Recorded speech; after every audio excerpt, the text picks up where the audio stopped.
What's going on, guys? It's your boy Robby Rowe here on another segment of Pitching Talks. I want to welcome everyone that's going to be tuning in to this podcast. Yes, that's why you see, for those of you guys who are watching the video, that's why you see two microphones attached to the old shirt. I'm going to throw it up on the podcast. If those listening on the podcast want to see the video for whatever reason you have, whether it be you like looking at my beard or to see what shirt I'm wearing, I don't know. But you guys can check that out.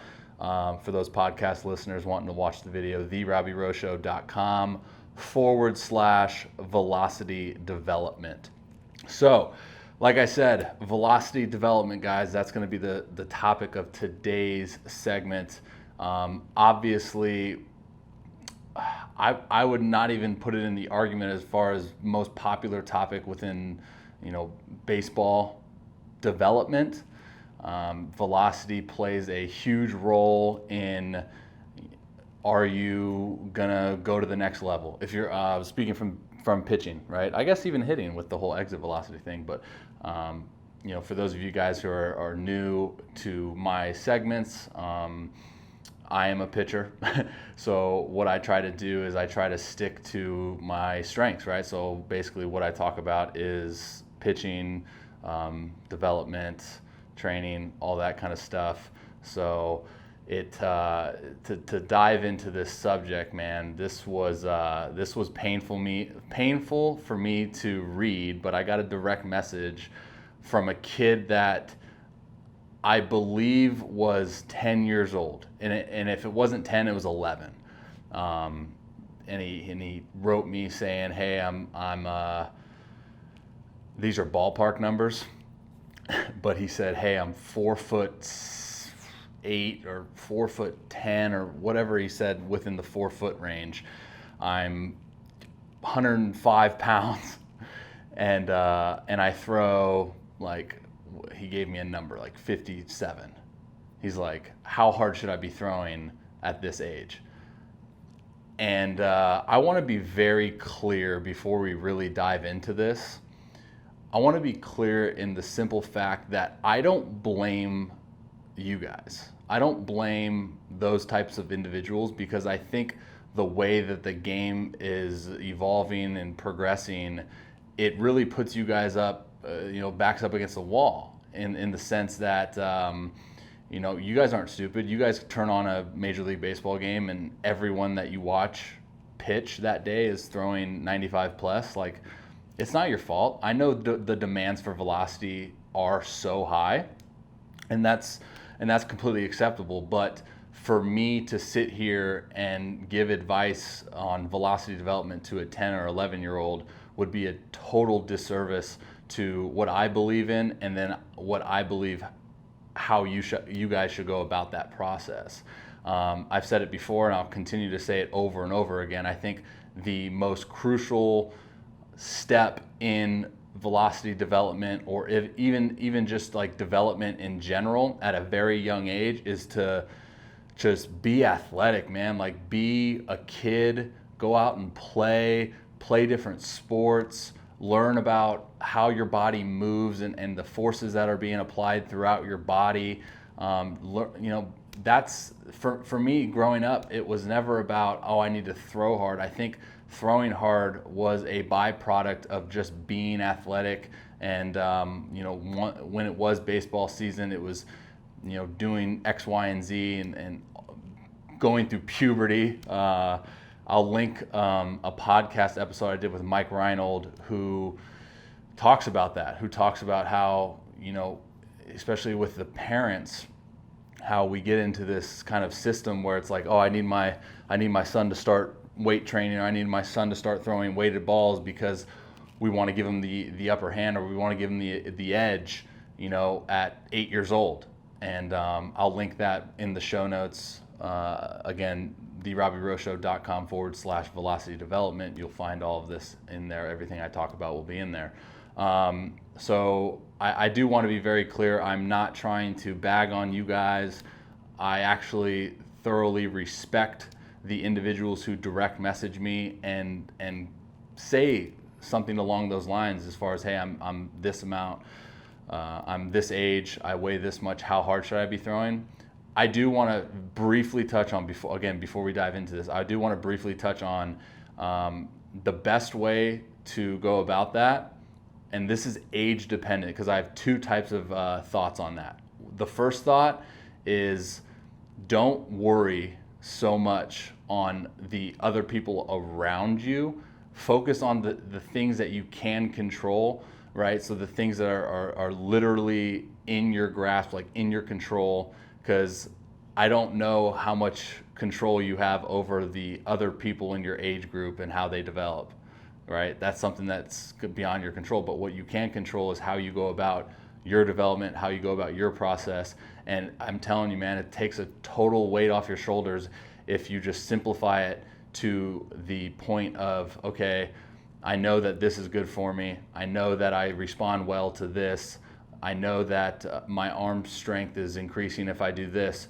So if you continue just along that path, it not only takes that stress off you, but it gives you that inner confidence of knowing that you're doing everything that you can to get to where you want to go. And then the second thing is if you are at that age, maybe like junior, senior year in high school, or even in college, where you want to know, where you rank up, like the competition's always going to tell you, right? I talk about this a lot on my podcast about how we're evolving in technology in baseball with all these data analytics, and how we're taking the guessing out of the equation. We have Rapsodo, we have TrackMan, we have Edgertronics, so it's giving these absolutes.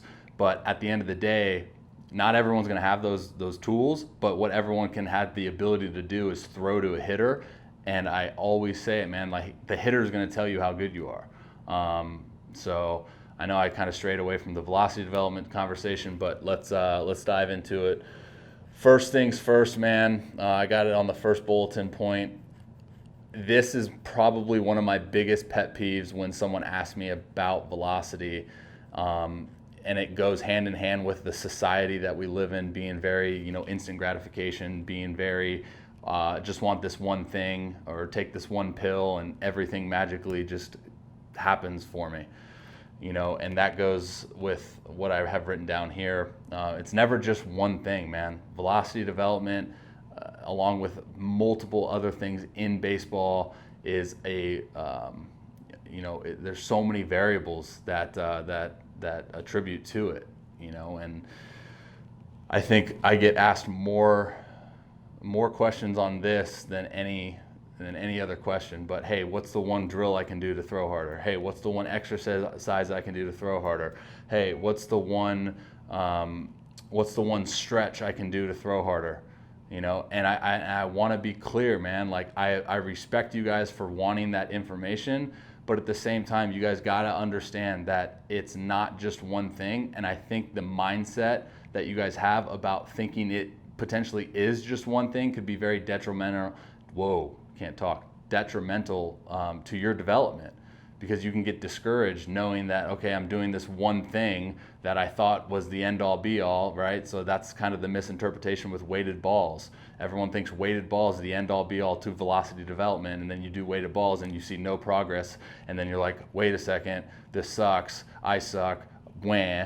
Or even strength training, right? People maybe think strength training is the end all be all to velocity development. So they spend a whole winter or the whole summer in the gym getting bigger. Their strength numbers go up, their body weight goes up, all these metrics, good metrics go up, and yet they don't throw harder. And then it's like, well, what the heck? Now I'm discouraged, and now all that work I put in was for naught. No, that's not how it goes. It's a combination of so many different things. And I don't really want to sit here and number off all those things, but maybe I will in a future pod or in a future post. But right now it's just know that there's a bunch of different things, and it's always going to revert back to like how your body / arm responds to certain things, and implementing certain things in your routine, taking out certain things in your routine, being mindful of your development, and of what is the best protocols for you and you alone. Next thing, talk is cheap, man. I did a post yesterday on Pedro Martinez talking about the mental game. He talked about how the attention to detail that the best of the best in this game have is just impeccable. It's unreal. And he even goes on to say in the interview how exhausting paying that much attention to the details is. And that's why a lot of people don't do it. I get numerous messages all the time about people telling me, hey, I want to throw harder, what can I do to throw harder? And at the same time, like I said, I respect you guys for wanting that information and reaching out, but 99.1% of you that reach out to me are just talking the talk, man. Like, you got to show me. And again, I'm not trying to bag on you. I'm not trying to be that type of guy, but you guys got to show me that you want it. And the only way for you to show me that you want it is when I follow up with you and ask, like, hey, what's your routine? And you tell me, oh, I'm throwing twice a week, and I'm lifting once a week. Like, no, man, there's so many little details that you can dive into to give yourself the best opportunity to throw harder, to heal, to recover, to get stronger, to play college baseball, to play professional baseball. There's so many different avenues that we can explore to give, like I said, to give you guys the best opportunity. And for, talk is cheap, but it's a great start. Like I said, I respect you guys for engaging in that conversation. But as most of you hopefully know, that it's all about actions. Man, it's literally, when it boils right down to it, if you don't show me by your actions that you want this, then you just don't. Plain and simple, black and white. Then you just don't. All right. Last thing, this is where I've personal experience have noticed probably the biggest increase in velocity. To be completely honest with you guys, do you believe that you can? Mental component. And I know when it comes to baseball, I think outside looking in, we know how mental the game of baseball can be, as far as belief and disbelief and confidence and doubt and failure and success, and all of those things weigh into it. For me, man, like the off season where I gained 10 plus miles an hour, all I kept telling myself was that what is stopping me from doing that? I had, I'll link this podcast in the show notes as well with Kyle Bodie, the founder of Driveline, and he talked about how the only reason we're seeing more and more guys throw harder is because more and more guys just are, right? It's becoming like normal. So therefore, I think a lot of pitchers, myself included, get that mindset of like, okay, what's the difference between me and him? And he's throwing 95. And then all of a sudden you have that aha moment where it's like, okay, if he's doing it, what's separating me from doing it? So now I'm going to just believe that I can because I see all of these other people, and it's becoming like the quote unquote normal thing now. And so then when you put yourself in that frame of mind, knowing that it's achievable and knowing that you believe that you can do it, I think your brain and your body and everything just connects. And and I know how outside, like, listening in on this, watching this, it's probably thinking like, Robby, you're a freaking hippie weirdo, dude. Like, no, velocity is all physical. I know how it sounds, and I don't disagree with you as far as velocity being a physical component. But I think before you do anything in life, you have to believe that you can. Because if you don't, you're really behind an eight ball. You're setting yourself up to fail, because it boils down to you believing that you can, not anyone else. And I think same goes for velocity too, man. You gotta first understand that there's this mental component that's maybe prohibiting you from breaking through that chain or breaking through that barrier, and that kind of goes hand in hand with intent purposes too. Like, be super intentional when it comes to velocity development, when it comes to everything that you do in your routine, all the protocols that you have set in place. Be intentional with them, and that goes back to that goes back to the attention to detail thing. There's so many, like I said, there's so many different things that we can do. There's so many variables that are included within velocity development, within development in general, There's so many of these avenues that we can explore, and it's so easy to just go at it 30, 40%. Trust me, like I know I've been a baseball player my whole life. I've been a professional player the last decade. I get it. Sometimes there's days where we don't want to put in the work. We don't want to pay attention to detail. I completely understand. But that's why I always encourage you guys, via podcast, Instagram, website, whatever it is, foundation. Establish a foundation. First and foremost, man. Foundation is what's going to keep you going. It's going to be your why. Why do you do this? Why do you want to throw harder? And why do you want to play baseball at the next level? Do you love it? Like, okay. All right, that's all I got. For those of you guys listening in on the pod, I appreciate you. That's not to say like I don't appreciate you guys on the video, but like I said, go check this out at therobbyrowshow.com/velocity development and see all the things I'll link in there and a couple other podcast episodes, and then I'll include the video on that website page as well for those of you guys tuning in on the podcast that want to see my super dope beard. Quick shout out Baseball Lifestyle for the hat, and FBK1 for the shirt, and I got these shorts. I hope you guys take something from that. I honestly do. I really do. Just I want to help, and like I said in the beginning, I know it's not. I don't blame you guys. It's literally the society that we live in, and I think we're all kind of a product of our environment. But hopefully, kind of the things that I touched on today can better equip you guys moving forward. And as always, reach out to me via email, contact@robbyrow@gmail.com. If there's anything that you need help with, you can book a consultation. That'll all be linked on the webpage that I mentioned earlier. So best of luck to you guys. Keep working hard. Pay attention to the little things. Attention to detail. And have a blessed rest of your day. Much love, guys. Talk later.